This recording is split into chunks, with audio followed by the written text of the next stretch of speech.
Report Imran Ahmad काज़ी। शहदाद कोट जे शहरनि लाइ पीअण जो साफ़ पाणी शहरनि लाइ हिकु ख्वाब बणिजी वियो।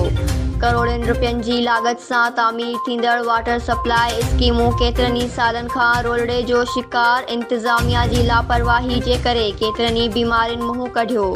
शहरी सख़्त परेशानी जो शिकार। वधीक शहरनि जो चवणु हो त करोड़नि रुपयनि जी लाॻत सां सॼे शहर में पाइप लाइनूं बि विछायूं वयूं आहिनि, जेके काफ़ी अरिसो थी वियो आहे उहे बंदि पियल आहिनि। शहरनि जो चवणु हो त ज़िले इंतिज़ामिया ऐं पब्लिक हेल्थ ऑफिसरनि जी ऐं ठेकेदारनि जी मिली भगत करे अवाम जो पैसो ॿिन्ही हथनि सां लिटे रहिया आहिनि।